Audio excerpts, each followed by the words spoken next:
إن الحمد لله نحمده ونستعينه ونستغفره ونعوذ بالله من شرور أنفسنا ومن سيئات أعمالنا. من يهد الله فلا مضل له ومن يضلل فلا هادي له. وأشهد أن لا إله إلا الله وحده لا شريك له وأشهد أن محمدا عبده ورسوله. يا أيها الذين آمنوا اتقوا الله حق تقاته ولا تموتن إلا وأنتم مسلمون. يا أيها الناس اتقوا ربكم الذي خلقكم من نفس واحدة وخلق منها زوجها وبث منهما رجالا كثيرا ونساء. فاتقوا الله الذي تساءلون به والأرحام إن الله كان عليكم رقيبا. يا أيها الذين آمنوا اتقوا الله وقولوا قولا سديدا يصلح لكم أعمالكم ويغفر لكم ذنوبكم ومن يطع الله ورسوله فقد فاز فوزا عظيما. أما بعد فإن خير الحديث كتاب الله وخير الهدي هدي محمد صلى الله عليه وسلم وشر الأمور محدثاتها وكل محدثة بدعة وكل بدعة ضلالة وكل ضلالة في النار. أعوذ بالله من الشيطان الرجيم. بسم الله الرحمن الرحيم. رب اشرح لي صدري ويسر لي أمري واحلل عقدة من لساني يفقهوا قولي.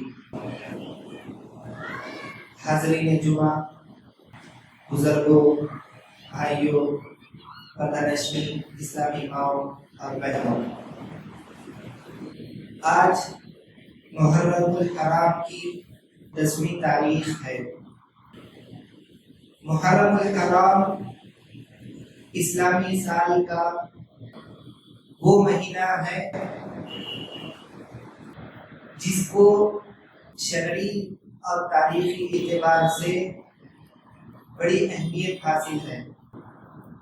شرعی اعتبار سے محرم الحرام ان 4 حرمت والے مہینوں میں ایک مہینہ ہے جس میں گناہ کرنے اور جنگ کرنے سے سختی سے روکا گیا۔ محرم الحرام کو حدیث کے اندر شہر اللہ، اللہ کا مہینہ کہا گیا۔ رمضان کے روزوں کے بعد سب سے افضل روزے محرم الحرام کے روزے بتائے گئے۔ محرم الحرام کے مہینے میں اللہ تبارک و تعالیٰ نے حضرت موسیٰ علیہ السلام کو فرعون سے نجات دی تھی، جس کے شکرانے کے طور پر اللہ کے نبی صلی اللہ علیہ وسلم 10 محرم کو روزہ رکھا کرتے تھے۔ رہی بات محرم الحرام کی تاریخی حیثیت کی، تو تاریخی اعتبار سے محرم الحرام اسلامی سال کا پہلا مہینہ ہے۔ محرم الحرام کا یہ وہ مہینہ ہے جس میں حضرت عمر رضی اللہ عنہ کی شہادت ہوئی تھی۔ اور محرم الحرام میں ایک اور واقعہ ہوا ہے جسے خوب شہرت حاصل ہوئی، وہ ہے اللہ کے نبی صلی اللہ علیہ وسلم کے چہیتے نواسے حضرت حسین رضی اللہ عنہ کی شہادت۔ تو اتنی ہی باتیں محرم الحرام سے جڑی ہوئی ہے، مگر شیعہ سے ہوتے ہوئے ہم سنیوں کے اندر محرم الحرام کو جو شہرت حاصل ہوئی، جو خصوصی اہمیت حاصل ہوئی، وہ حضرت حسین رضی اللہ عنہ کی شہادت کے واقعے سے جڑی ہوئی ہے۔ حالانکہ حضرت حسین رضی اللہ عنہ سے محبت اور ان کے جو حقوق اہل بیت کے ہیں گزشتہ جمعہ میں آپ لوگوں نے سنے، ان سب کا اقرار ہم لوگ کرتے ہیں، ہم سلفی اہل حدیث۔ جو بھی اہل بیت سے محبت نہیں کرتا وہ مسلمان ہو ہی نہیں سکتا ہے، یہ ہمارا عقیدہ ہے، ایمان ہے۔ مگر اہل بیت سے محبت کے نام پر، حضرت حسین رضی اللہ عنہ سے محبت کے نام پر آپ کی شہادت کو شریعت کا رخ دے کر بہت سی بدعتیں ہم اہل سنت والجماعت کے اندر آ گئی ہے۔ حالانکہ اس واقعے کو خصوصی اہمیت صرف شیعہ دیا کرتے تھے، مگر وہاں سے دھیرے دھیرے کئی بدعتیں ہم اہل سنت والجماعت کے اندر آ گئی ہے۔ تو اسی لیے مناسب سمجھا گیا کہ آج کے خطبے کے اندر بدعت شریعت کے نظر میں کیسی ہے، بدعت کی گنجائش کہاں تک شریعت کے اندر ہے بھی یا نہیں بھی، اس پر کچھ گفتگو کی جائے۔ تو محترم بھائیو، بدعت عربی زبان کا ایک لفظ ہے۔ عربی میں بدعت کہتے ہیں الاختراع علی غیر مثال سابق، بغیر کسی مثال کے کوئی چیز ایجاد کرنا، بغیر کسی اگزامپل کو سامنے رکھے ہوئے ایک نئی چیز ایجاد کرنا، اس کو عربی زبان میں کہتے ہیں بدعت۔ اللہ تبارک و تعالیٰ قرآن مجید کے اندر کہتا ہے بدیع السماوات والارض، اللہ تبارک و تعالیٰ آسمانوں اور زمین کا بدیع ہے، بدعت سے نکلا ہوا بدیع ہے۔ بدیع کس کو کہتے ہیں؟ اللہ تبارک و تعالیٰ نے وداؤٹ ایگزامپل، بغیر مثال کے اللہ نے ہی آسمان کو پیدا کیا، بغیر مثال کے اللہ تبارک و تعالیٰ نے زمین کو پیدا کیا، اس لیے اللہ کی صفت بتائی گئی بدیع، بدعت سے نکلا ہوا یہ لفظ ہے۔ اسی طرح اللہ تعالیٰ قرآن مجید میں کہتا ہے قل، اے پیغمبر کہہ دیجئے ما کنت بدعا من الرسل، میں کوئی نیا اور انوکھا رسول نہیں ہوں، میری جیسے رسولوں کی مثال تمہیں اور ملے گی۔ مجھ سے پہلے 1,24,000 پیغمبر دنیا میں آئے تو میں بغیر مثال کے کوئی بدعت نہیں ہوں، ایک انوکھا رسول نہیں ہوں، میری مثال تمہیں جو ہے ملے گی، تو تم مجھے کیوں جھٹلا رہے ہو، حالانکہ پہلے سے میرے سے پہلے بھی رسول گزرے ہوئے ہیں۔ تو بدعت بغیر کسی مثال کے، بغیر کسی اگزامپل کے نئی چیز جو ایجاد کی جائے، عربی زبان کے اندر اسے بدعت کہتے ہیں۔ اب شریعت کے اندر بدعت کی تعریف الگ الگ علماء نے الگ الگ طریقے سے کی۔ سب سے آسان تعریف میں آپ لوگوں کے سامنے بیان کروں وہ یہ ہے البدعۃ کل عقیدۃ او قول او عمل ينسب الى الدین ما لم ليس عليه امر الرسول صلی اللہ علیہ وسلم۔ بدعت ہر بات، ہر عقیدہ، ہر عمل جس پر اللہ کے رسول صلی اللہ علیہ وسلم کی مہر نہ ہو اور اسے دین سمجھ کر کیا جائے تو وہ بدعت ہے۔ آپ کی وہ بات جسے آپ دین کا حصہ سمجھتے ہیں اور نبی کی مہر اس پر نہ ہو، آپ کی بات بدعت ہے۔ آپ کی وہ سوچ جسے آپ دین کا حصہ سمجھتے ہیں، اس پر نبی کریم صلی اللہ علیہ وسلم کی حدیث نہ ہو، آپ کی وہ سوچ بدعت ہے۔ آپ کا وہ عمل جسے آپ دین سمجھ کر کرتے ہیں اور اس پر اللہ کے نبی صلی اللہ علیہ وسلم کی کوئی دلیل نہ آئی ہوئی ہو تو وہ آپ کا عمل بدعت ہے۔ تو بدعت آپ کی بات بھی ہو سکتی ہے، بدعت آپ کی فکر بھی ہو سکتی ہے، بدعت آپ کا عقیدہ بھی ہو سکتا ہے، بدعت آپ کا عمل بھی ہو سکتا ہے۔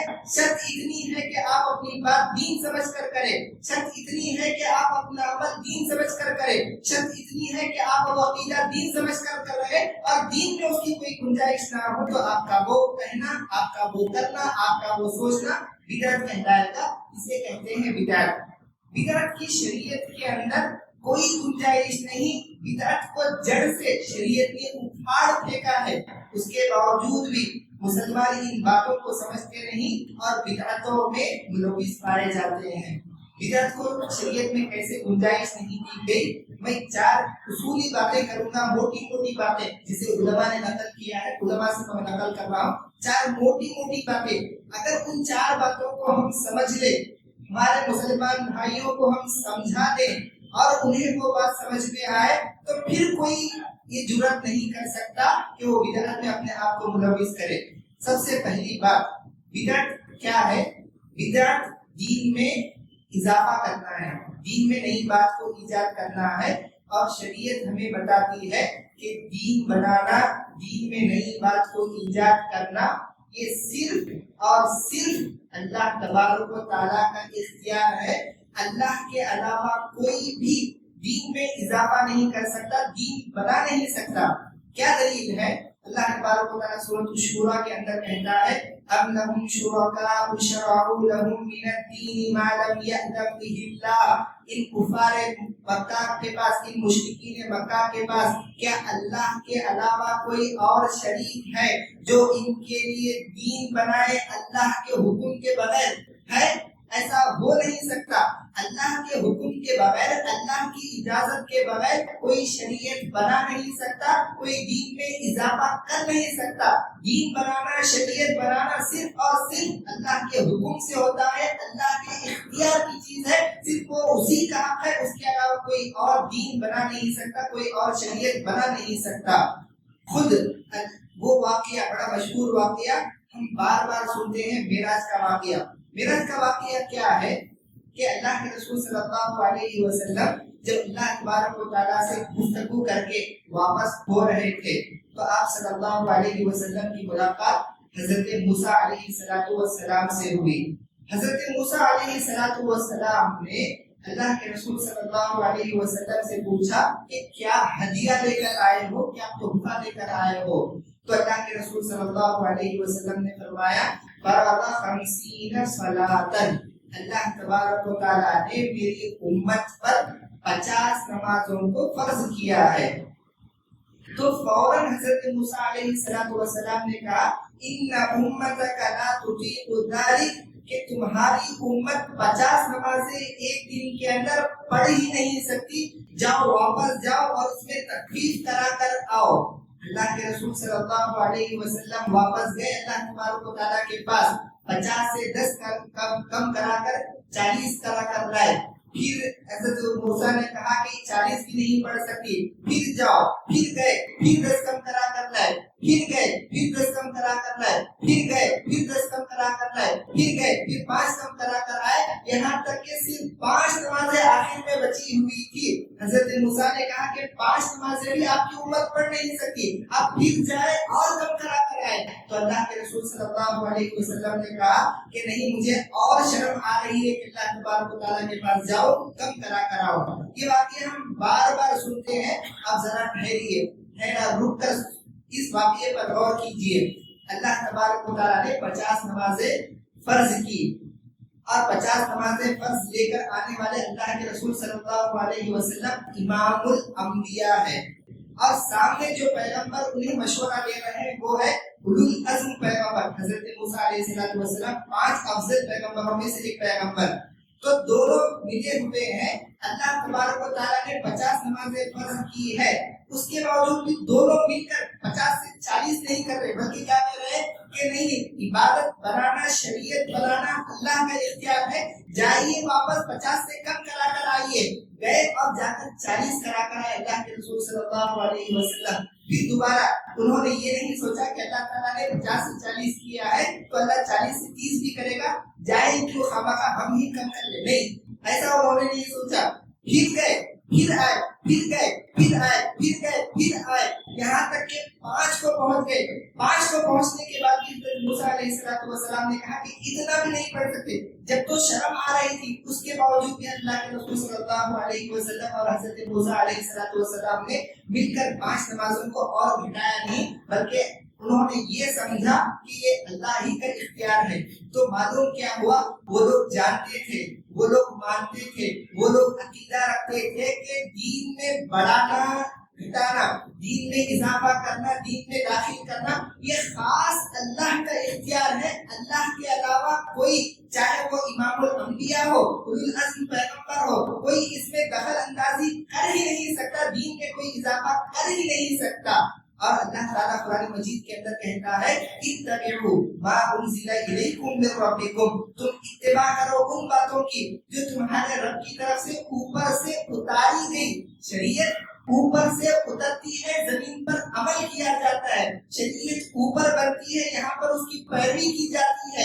بڑے احمق ہیں وہ لوگ جو زمین ہی پر شریعت کو بناتے ہیں اور زمین ہی پر عمل کرنا چاہتے ہیں. حالانکہ شریعت کی خوبی یہ ہے کہ یہ آسمانوں میں بنتی ہے, زمین پر اس پر عمل کیا جاتا ہے. خود اللہ کے رسول صلی اللہ علیہ وسلم کے بارے میں اللہ کہتا ہے وما ينطق عن الهوى, آپ اپنی خواہش سے کوئی بات نہیں کرتے تھے, آپ کی ہر بات اللہ کی بات ہوتی تھی, آپ کا ہر قول اللہ تبارک و تعالیٰ کی طرف سے ہوتا تھا.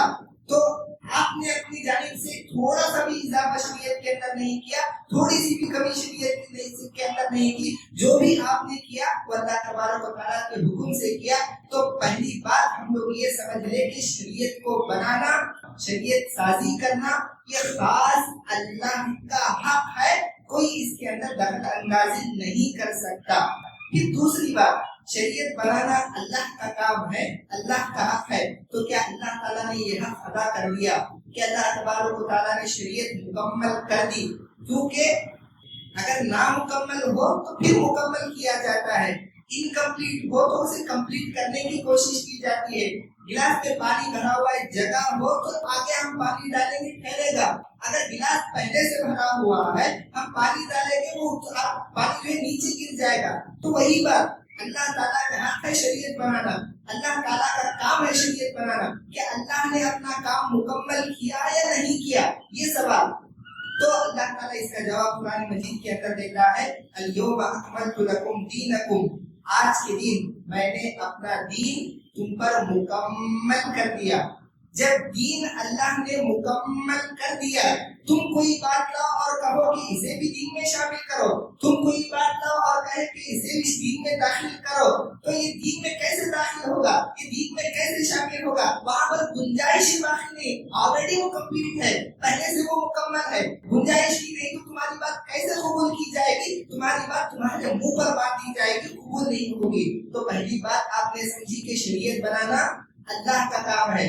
دوسری بات آپ یہ سمجھ لیں کہ اللہ نے اپنا کام مکمل کر دیا، کسی کے لیے کوئی گنجائش نہیں چھوڑی کہ اپنی طرف سے شریعت میں کوئی اضافہ کرے۔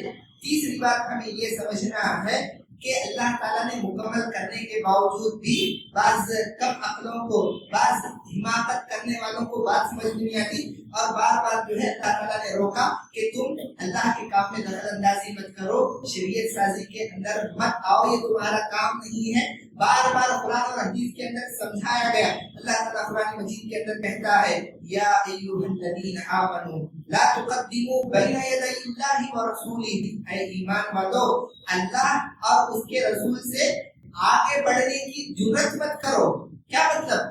اے ایمان والو اللہ اور اس کے رسول سے آگے بڑھنے کی جرأت مت کرو، مطلب یہ ہے کہ اللہ نے جو حکم دیا وہ آخری حکم، اللہ کے رسول نے جو حکم دیا وہ آخری حکم، تم یہ جرأت مت کرو کہ تم اپنا حکم بھی ان لوگوں کے حکم کے ساتھ ڈالو، یہ حماقت اور یہ جرأت مت کرو۔ شریعت اس سے روکا ہے، اور بار بار اللہ کے رسول صلی اللہ علیہ وسلم کہا کرتے تھے، ایاکم ومحدثات الامور، بچ کر رہو دین میں نئی نئی باتیں داخل کرنے سے۔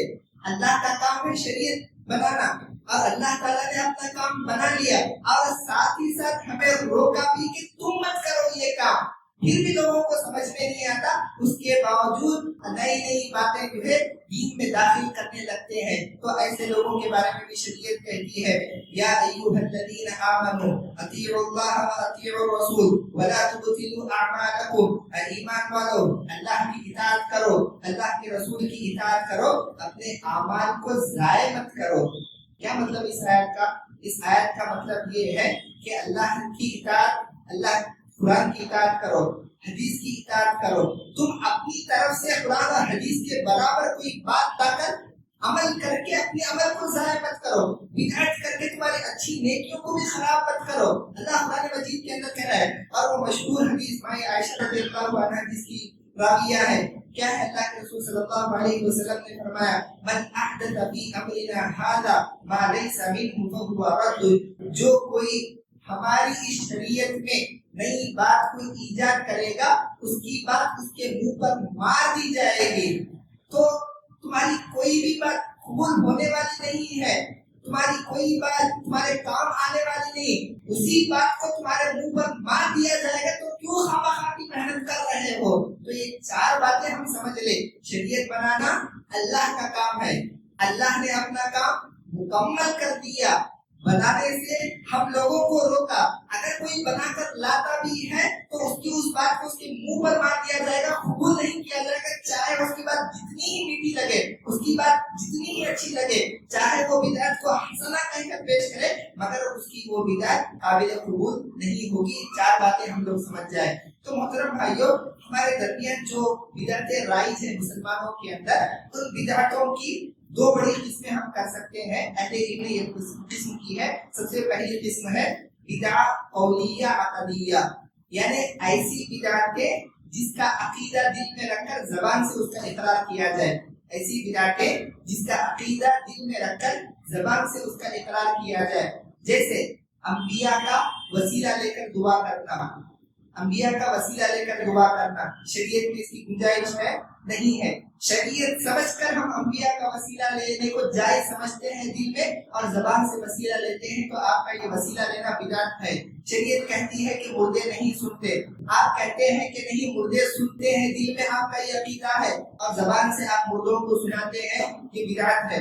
شریعت کہتی ہے کہ اللہ کے رسول صلی اللہ علیہ وسلم بھی وفات پا گئے، ہم کہتے ہیں کہ نہیں اللہ کے رسول صلی اللہ علیہ وسلم صرف پردے میں چلے گئے، آپ دل میں یہ عقیدہ رکھ کر زبان سے کہتے ہیں، آپ کا یہ کہنا بدعت ہے۔ شریعت کہتی ہے کہ اللہ کے رسول صلی اللہ علیہ وسلم بھی ہماری طرح ایک بشر تھے، انسان تھے، آپ دل میں یہ سمجھتے ہیں کہ نہیں اللہ کے رسول صلی اللہ علیہ وسلم نور تھے، زبان سے آپ اس کا اقرار کرتے ہیں، تو آپ کا یہ اقرار کرنا بدعت ہے۔ تو بدعت کی ایک پہلی قسم یہ کہ دل میں ہم کوئی عقیدہ رکھ کر زبان سے اس کا اقرار کریں، تو آپ کا یہ عقیدہ زبان سے آپ کا یہ اقرار کرنا یہ بدعت ہوگا۔ اور اس سے بڑھ کر ایسی بدعت دوسری قسم ہے جسے کہتے ہیں البدعہ فی العبادات، عبادتوں کے اندر بدعت کرنا۔ عبادتوں کے اندر بدعت چار طریقے سے ہوتی ہے۔ سب سے پہلا طریقہ یہ کہ آپ دین میں کوئی ایسی عبادت لے کر آئے جس کی کوئی دلیل قرآن میں بھی نہ ہو، حدیث میں بھی نہ ہو۔ عبادت کا پہلا طریقہ جس میں بدعت کیا جا رہا ہے وہ یہ کہ دین میں آپ کوئی ایسی عبادت لے کر آئے جس کی کوئی اصل ہو ہی نہ دین کے اندر، جس کی واضح مثال دین ہمیں یہ سکھاتا ہے کہ مسلمانوں کی دو ہی بڑی عیدیں ہیں، ایک ہے عید الاضحیٰ اور دوسرا ہے عید الفطر۔ یہ دو ہی عبادتیں دین ہمیں سکھاتا ہے۔ کوئی باہر سے آ کر کہتا ہے کہ نہیں عید میلاد النبی بھی ایک عید ہے، بلکہ دو بڑی عیدوں سے بڑی عید ہے، تو دین میں اس کی سرے سے گنجائش نہیں، سرے سے اس کا وجود ہی نہیں، جس کا وجود نہیں وہ لا کر دین میں اضافہ کرتے ہیں۔ تو عبادتوں میں اضافہ کرنے کا ایک طریقہ یہ کہ جس کا سرے سے وجود ہی نہیں آپ اس کا وجود کریں۔ اور موٹی مثال میں دوں تو 5 نمازیں فرض ہے، کوئی 6 نماز لا کر کہتا ہے کہ یہ بھی فرض ہے، تو جس کا سرے سے وجود نہیں اس کا وجود کر کے آپ جو ہے عبادتوں میں بدعت کر رہے ہیں۔ عبادتوں میں بدعت کی ایک طریقہ یہ بھی ہے کہ جو عبادت ہے شریعت کے اندر وہ عبادت موجود ہے، آپ کیا کرتے ہیں اس عبادت میں کچھ حذف کرتے ہیں یا اضافہ کرتے ہیں۔ عبادت اپنی جگہ پر آپ کچھ حذف کر رہے ہیں، کچھ اضافہ کر رہے ہیں اور سمجھتے ہیں کہ یہ حذف و اضافہ دین کا حصہ ہے، تو یہ حذف و اضافہ آپ کا بدعت کہلائے گا۔ اس کی واضح مثال کیا ہے؟ اللہ کے رسول صلی اللہ علیہ وسلم نے وضو کی عبادت ہم لوگوں کو سکھائی۔ وضو کی عبادت میں مسح کرنے کا طریقہ بھی بتایا کہ سر کا مسح ہوتا ہے اور کانوں کا مسح ہوتا ہے۔ اتنا ہی عبادت ہے، اس کا وجود ہے، مسح کی عبادت کا وجود ہے۔ اب کوئی آ کر کہتا ہے کہ سر اور کان کے مسح کے ساتھ میں گردن کا بھی مسح کروں گا، ہاتھوں کا بھی مسح کروں گا، اس کی نیت اچھی، وہ چاہ اچھا رہا ہے، مگر اس کے چاہنے سے کچھ ہوگا نہیں، وہ عبادت آلریڈی جو موجود ہے اسی میں اضافہ کر رہا ہے، تو ہم کہیں گے کہ نہیں گردن کا مسح کرنا بدعت ہے، اس کا ہاتھوں کا مسح کرنا بدعت ہے۔ کیوں؟ کیونکہ اللہ کے رسول صلی اللہ علیہ وسلم سے یہ ثابت نہیں، اور وہ ثابت ہے سمجھ کر یہ کر رہا ہے، اس لیے اس کا یہ سمجھ کر کرنا بدعت ہوگا۔ اور عبادتوں میں بدعت کا ایک طریقہ یہ بھی ہے کہ وہ عبادت آلریڈی ثابت ہو، مگر جو طریقے سے وہ عبادت کر رہا ہے وہ طریقہ ثابت نہ ہو۔ پہلا جو طریقہ میں بتایا ہے ہی نہیں وہ داخل کرے، 2 عید ہے تیسری عید کو وہ داخل کرے۔ دوسرا طریقہ میں نے بتایا کہ عبادت تو ہے وہ اس میں اضافہ کر رہا ہے، جیسے مسح میں گردن کا اضافہ کیا۔ تیسرا طریقہ عبادتوں میں بدعت کا جو رائج ہے وہ یہ کہ عبادت ہے ہی، مگر عبادت کا جو طریقہ شریعت نے بتایا اس طریقے پر وہ عبادت نہیں کر رہا۔ جیسے درود بھیجنا ایک عبادت ہے، ہم بھی درود بھیجتے ہیں۔ دعا کرنا ایک عبادت ہے، ہم بھی دعا کرتے ہیں، مگر درود بھیجنے کا جو طریقہ ہے اللہ کے رسول نے جو سکھایا اسی طریقے پر ہم درود بھیجیں گے۔ دعا کرنے کا جو طریقہ ہے اللہ کے رسول صلی اللہ علیہ وسلم سے جو ثابت ہے اسی طریقے پر ہم دعا کریں گے۔ درود بھیج رہے ہیں مگر طریقہ آپ کا یہ ہے کہ فجر کی نماز کے بعد آپ جو ہے حلقہ بنا کر کھڑے ہو کر مل کر درود بھیج رہے ہیں، اچھا کام ہی آپ کر رہے ہیں، مگر آپ کا طریقہ غلط ہونے کی وجہ سے آپ کی عبادت بدعت ہو جائے گی۔ دعا کرنا اچھی بات ہے، مگر نماز کے بعد اجتماعی صورت میں سب مل کر دعا کر رہے ہیں، آپ کا عبادت صحیح ہے مگر کرنے کا طریقہ غلط ہے، اس لیے آپ کی عبادت بدعت ہو جائے گی۔ اور عبادتوں میں بدعت کا ایک طریقہ یہ ہے کہ عبادت اللہ کے رسول صلی اللہ علیہ وسلم نے مطلق چھوڑ دی، اسے کسی وقت کے ساتھ خاص نہیں کیا۔ آپ اس عبادت کو کسی وقت کے ساتھ جوڑ کر کرتے ہیں تو وقت کے ساتھ جوڑنا آپ کی طرف سے اضافہ ہوا، دین میں اضافہ، جس کی وجہ سے وہ عبادت بھی آپ کی بدعت ہو جائے گی۔ کیسے؟ نماز پڑھنا اچھی چیز ہے، قرآن پڑھنا اچھی چیز ہے، دعا کرنا اچھی چیز ہے، اللہ کا ذکر کرنا اچھی چیز ہے، ہمیشہ یہ چیز کرنی چاہیے، مگر آپ کبھی نہیں کرتے۔ صرف 15ویں شعبان کی رات مسجد میں جمع ہو کر کیا کر رہے ہیں؟ کچھ غلط نہیں کر رہے، قرآن پڑھ رہے ہیں، دعائیں کر رہے ہیں، ذکر و اذکار کر رہے ہیں، قیام اللیل کر رہے ہیں، سارے کام اچھے کام، ساری چیزیں عبادت ہی عبادت، مگر آپ نے وقت کی تخصیص کی جو تخصیص شریعت نے نہیں کی، اس لیے آپ کا یہ کرنا بھی بدعت کہلائے گا۔ تو بدعت الگ الگ طریقوں سے ہم مسلمانوں کے درمیان رائج ہے، اور جو لوگ بدعت میں ملوث ہیں وہ لوگ جو دلیل دیتے ہیں وہ یہ کہ ہم جو کر رہے ہیں وہ اچھی نیت سے کر رہے ہیں، اللہ تعالیٰ نیتوں کو دیکھنے والا ہے، ہم جو چاہ رہے ہیں وہ اچھا چاہ رہے ہیں، ہم جو کر رہے ہیں وہ کچھ غلط تو نہیں ہے، ہم جو کر رہے ہیں وہ کچھ غلط تو نہیں ہے، ہم اہل بیت سے محبت کر رہے ہیں، ان کی محبت میں سوگ بنا رہے ہیں، ان کی محبت میں کالے کپڑے پہن رہے ہیں، ان کی محبت میں ہم پنجے نکال رہے ہیں، ان کی محبت میں اس مہینے میں ہم شادی نہیں کر رہے، ان کی محبت میں ہم یہ کر رہے ہیں، وہ کر رہے ہیں، وہ کر رہے ہیں، ہماری نیت اچھی ہے، اللہ صرف نیتوں کو دیکھنے والا ہے۔ یہ بہت بڑا دھوکہ ہے، شیطان ہمیں اس ذریعے سے یعنی گناہوں کو اچھا بنا کر پیش کرنا، یہ شیطان کی صفت ہے۔ قرآن مجید میں کئی مرتبہ اللہ تعالیٰ نے کہا زین لہم الشیطان، زین لہم الشیطان، شیطان نے ان کے اعمال کو ان کے لیے مزین کر دیا، خوبصورت بنا کر پیش کیا۔ تو یہ خوبصورتی کے دھوکے میں نہ آ جائے، آپ کے اچھا سمجھنے سے کوئی چیز اچھی نہیں ہوتی جب تک کہ اللہ اور اس کے رسول اس چیز کو اچھی نہ کہے۔ تو محترم بھائیوں، ایک آیت ہے قرآن مجید کی، ابھی میں نے پڑھی، بول کیا الیوم اکملت لکم دینکم، آج کے دن میں نے تمہارے اوپر تمہارے دین کو مکمل کر دیا۔ آیت کا یہ شروع کا ٹکڑا ہے، آگے اللہ کہتا ہے وَأَتْمَمْتُ عَلَيْكُمْ نِعْمَتِي، میں نے تم پر اپنی نعمتوں کو بھی مکمل کر دیا۔ نعمت کس کو کہتے ہیں؟ نعمت کہتے ہیں اچھی چیز کو۔ تو اللہ کہہ رہا ہے اتممت علیکم نعمتی، میں نے اپنی نعمت کو بھی مکمل کر دیا، میں نے اچھی چیزوں کو بھی مکمل کر دیا۔ اللہ یہ کہہ رہا ہے کہ اچھی چیزیں بھی مکمل ہے، تم لا کر کہہ رہے ہو یہ بھی اچھی چیز ہے، اسے بھی داخل کر دو۔ یا تو نعوذ باللہ اللہ جھوٹ کر رہا ہے، استغفر اللہ، اللہ تعالیٰ کی پناہ میں آتا ہوں کہ آپ یہ الزام لگا رہے ہیں کہ اللہ نے اپنی اچھی چیزیں مکمل نہیں کیا، اور کہہ رہے ہیں کہ یہ بھی اچھی چیز ہے۔ یا تو یہ کہ آپ کی چیزیں اچھی نہیں ہیں، یا اللہ تبارک و تعالیٰ کا یہ کہنا نعوذ باللہ غلط ہوا۔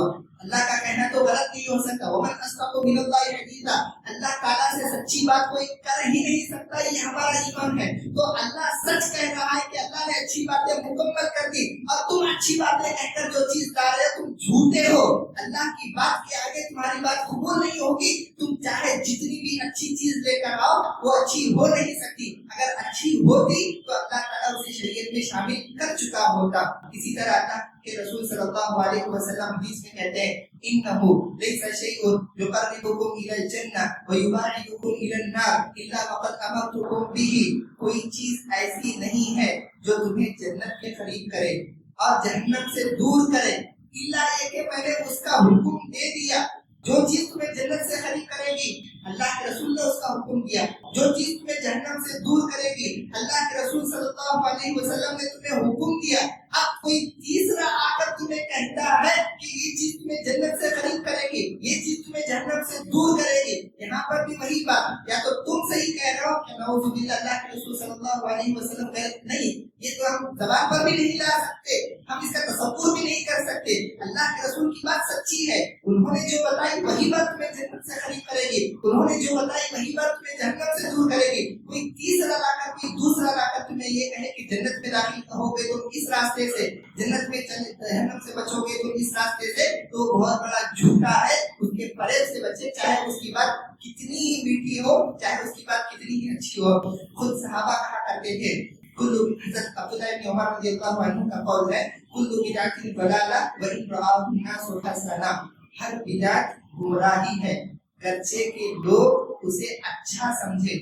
لوگوں کے اچھا سمجھنے سے بدعت ہدایت نہیں ہوتی، بدعت ہی ہے، اور بدعت گمراہی ہے، گمراہی جہنم بھی میں لے جانے والی ہے۔ حضرت عبداللہ بن عمر رضی اللہ عنہ کہا کرتے تھے، یہاں تو چھوڑو، تم جیسے لوگ بہت بات کے، جنہوں نے جو ہے شریعت کو اچھے سے سمجھا نہیں، شریعت کو سب سے اچھا سمجھنے والے انبیاء اور رسول کے بعد سب سے افضل ترین انسان جو دنیا میں گزرے ہوئے ہیں، اگر وہ بھی کسی بات کو اچھا سمجھ لے تو ان کے سمجھنے کی وجہ سے وہ شریعت کا حصہ نہیں بنے گی۔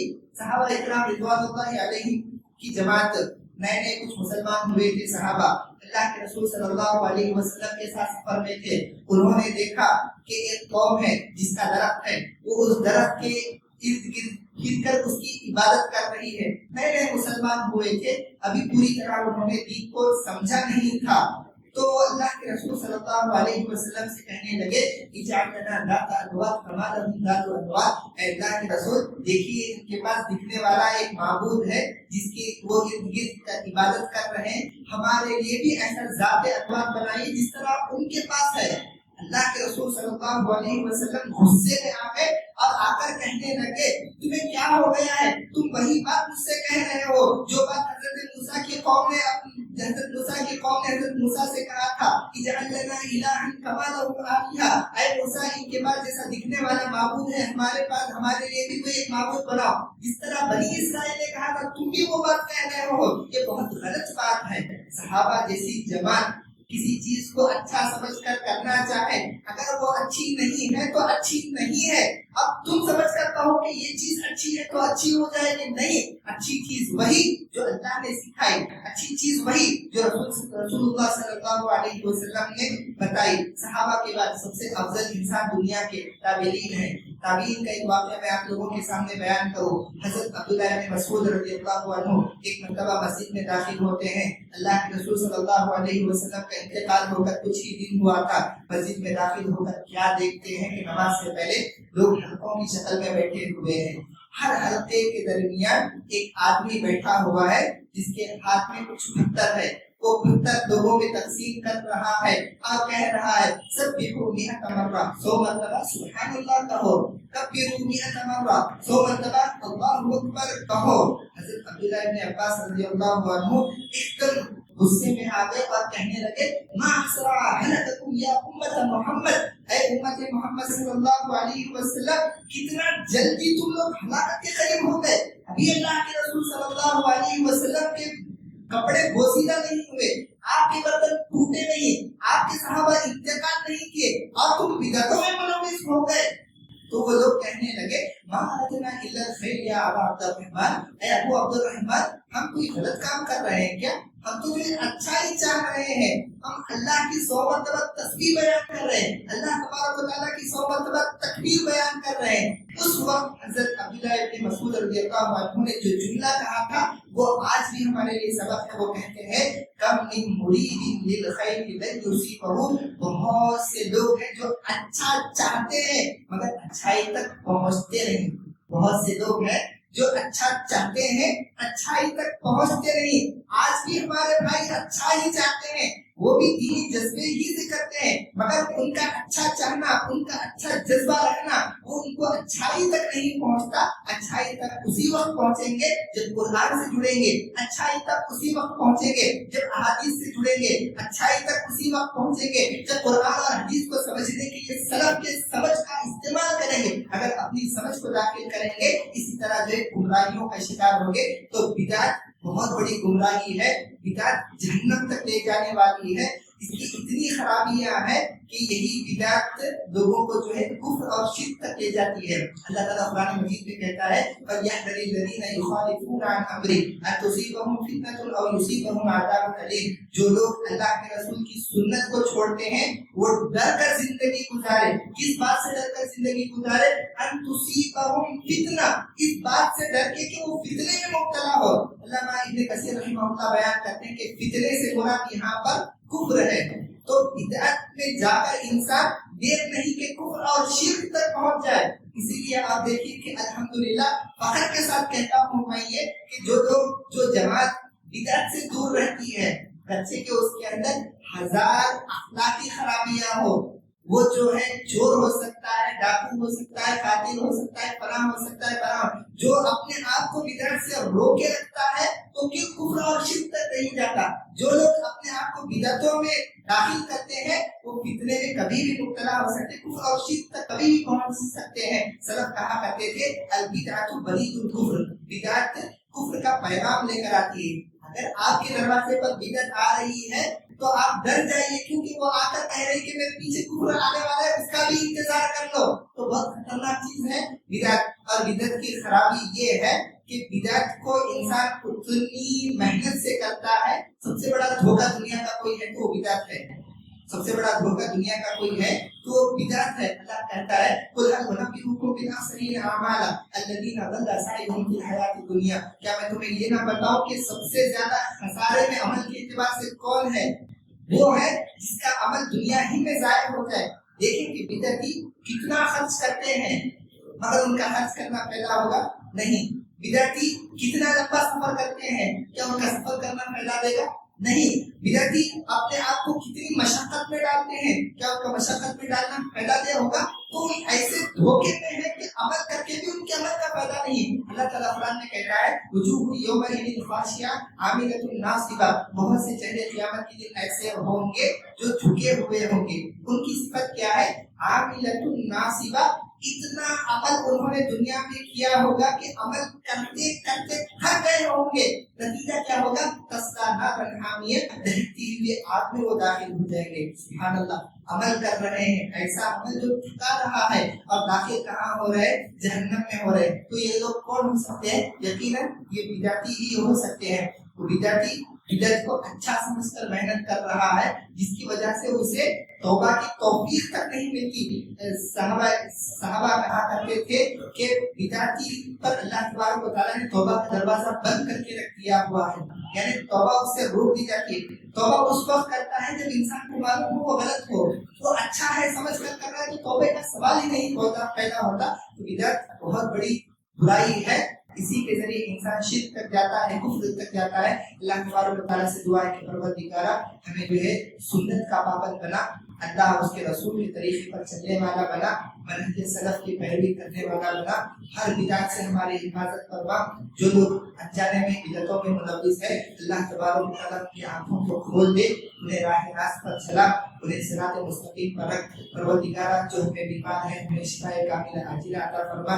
جو انتقال کر گئے ان کی کروٹ کروٹ مغفرت بنا، مغفرت فرما. پروردگارا ہمیں نوجوان نسل کی ہر فتنے سے حفاظت فرما. ہماری عورتوں کو پردے کا پابند بنا، ہر شر سے ہماری حفاظت فرما. آمین. باخر دعوانا الحمدللہ رب العالمین.